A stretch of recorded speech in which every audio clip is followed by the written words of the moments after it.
My question today is, in the world that we live in today, there exist a multitude of paths to traverse, both spiritually and religiously.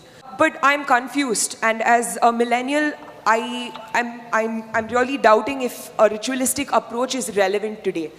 Well, you may be a millennial, but these choices you have only in this country, you better know that. If in many other countries in the world, if you say you have a choice of choosing, generally you will be dead. If you're not dead, you will be harassed in 1,000 different ways. In this country, you can choose, which is wonderful. Because we don't have a religious constitution which cannot be edited or amended. Here we have various books which can be amended, which can be debated, something can be done about it. Coming to ritual, how rituals came into existence is like this. Do you brush your teeth every day in the morning? I'm just asking. You do? Hey, don't do this means no. Yes. So, every day in the morning you brush your teeth. Some kind of a ritual, isn't it? In fact, people say morning rituals. They're not talking puja, they mean shit, shower and shave. I don't do, you don't do. So, anything that you do regularly, not necessarily by choice, but you decide to do it because you have decided, it's good for me, becomes a ritual in your life. This ritual of brushing your teeth came to you because your parents, maybe your mother, insisted. When you were like this, she insisted, you must brush your teeth. You say, no, I want to eat. You say, no, no brushing, no breakfast. Are you thankful to your mother, she insisted on your ritual? Yes or no? Are you? Not… that time you were irritated, I want to eat, what's the problem, why should I brush every day? But now you're glad that she brought this ritual into your life. It works, isn't it? At least for everybody else around you, it works. So, similarly, rituals came for variety of reasons. If you are able to… you said there are multitude of spiritual paths. No, there's only one. If you say spiritual, you have to turn inward. There are no many inwards, there's only one. Hello? There's only one inward. Well, you may go like this, you may go like this, you may go like this, but there's only one inward. So when it comes to a spiritual path, there's only one. You have to turn inward. When it comes to religion, maybe there are choices. When it comes to rituals, yes, there are choices. So, when people were not competent, everybody was not competent to simply sit like this and become meditative, then they taught them simple processes. I must tell you this. Many years ago, some institute… these days I don't subject myself to such indignities, because I can afford that. Many years ago, some institute who thinks they are scientific, they said, because I was obligated to them for something, and they said, we want to study the gamma waves in your brain. I didn't know I had gamma waves. I know I have a working brain, but I didn't know I have gamma waves in my brain. They said, no, no, they're gamma waves, we want to study that. I said, okay, what should I do? They said, you sit down here, and they put 14 electrodes into me, and they said, you meditate. I said, I don't know how to meditate. They said, well, you're teaching everybody meditation. I said, I teach people meditation because they cannot sit still. I have to teach them so many methods to make them still. If you want me to sit still, I will sit absolutely still, inside out. But you know, research is funded. Scientific research is always funded. They need a name, they need the category of meditation, and gamma wave whatever nonsense. But I'm not going to give them such pleasure. I said, if you want me to sit and do nothing, I'll do nothing, but no meditation. Then after much discussion, probably they found a name for nothing. And I said, okay, you do nothing. I sat. After about 15–20 minutes, you know that funny place in your elbow where if you do the tongue, it'll go? They're taking a metal object and tok, tok, tok, they're hitting that place. It's just leaving my palm numb. I thought, okay, it's part of their experiment, and I simply sat there. Then they started doing my ankle, became very persistent and painful. Then I thought, why are they beating me up like this? What have I done wrong? When I opened my eyes, all of them are giving me a weird look. I said, why did I do something wrong? They said, according to our machines, you're dead.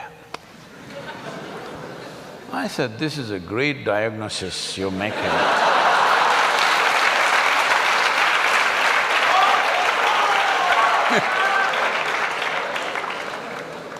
And then they, among themselves, they spoke and say, obviously this guy speaking is not dead.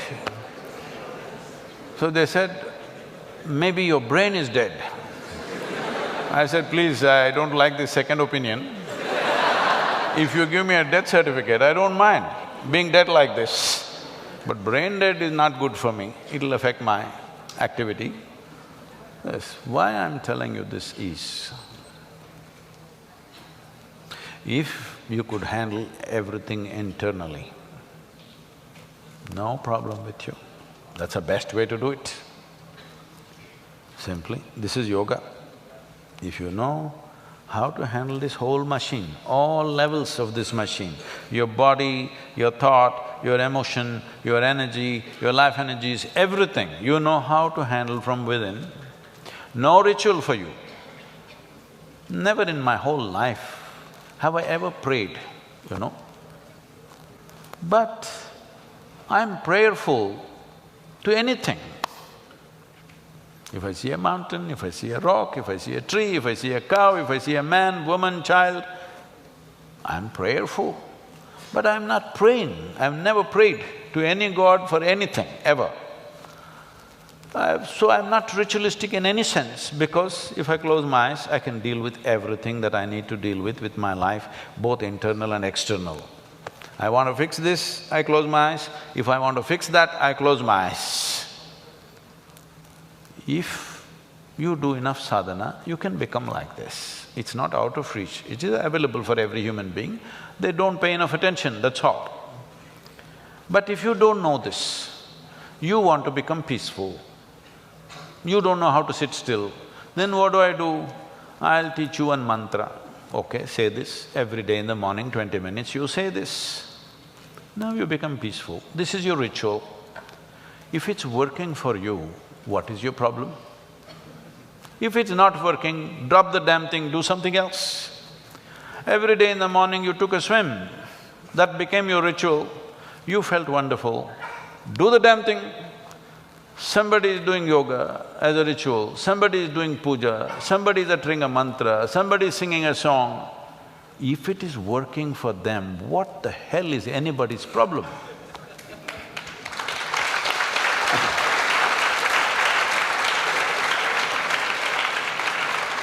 But what ritual I do, you must also do. There's no such thing. Something is working for me, I'm doing it. It's not necessary you must do it. But if you ask me, suppose I'm somebody who's doing every day in the morning Om Namah Shivaya, Om Namah Shivaya, it's working for me. If you come and ask me, I'm feeling freaked, what should I do? Hey, try this Om Namah Shivaya, it's working for me. If you like it, you also do it or you do something else. You do dam, doom, das, puss. But the thing is, it must work for you, that's the important thing. So rituals were fantastic devices created with certain wisdom. Over a period of time, they might have become corrupt in practice. over a period of time, they might have become tools for exploitation for certain people. But don't throw the baby with the bathwater. We must be able to see what is corruption in this, eliminate the corruption and use the technique. Don't throw away everything that the civilization has learnt in thousands of years of living and think you will reinvent the wheel tomorrow. Everybody will be queuing up at a psychiatrist, just know that. The number of people who are queuing up with mental illnesses today is simply because there is no what we used to call as achara vichara. There is no debate about what is this life, why am I like this, what is the nature of my existence, no achara, no vichara. And no achara, there is no anything. See, if your mothers or fathers did not insist that you must have the ritual of brushing your teeth, what an unpleasant place this hall would be right now. Because out of your freedom, some of you would or a whole lot of you would come here, decide, I will not brush, what is the problem? No, maybe no problem for you, everybody else suffers. If you open your mouth, if you stink, not necessarily because of not brushing, just because of your culture, the way you behave, the way you speak, the way you sit, the way you stand, if people around you suffer because of your behavior, which is happening everywhere, isn't it so? Especially for girls. Isn't it so? If you get into a damn bus in the town, because all these things were taught as ritual, this is how you must approach. When we are growing up in our house, our sisters are there, you cannot even address them in singular. You always have to address them with a certain respect, even when they're little girls. We want to fight with them, we want to beat them, but no. You have to address the girls in a certain way. When you grow up with this kind of ritual, now you learn how to treat every woman on the street. Otherwise, look at the way people are behaving, most uncivilized. Uncivilized means what? The necessary rituals of culture are not there in those people, isn't it? So these can be various kind of rituals, social rituals, spiritual rituals, religious rituals, it doesn't matter. Is it working for you or not working for you? That should be the only question.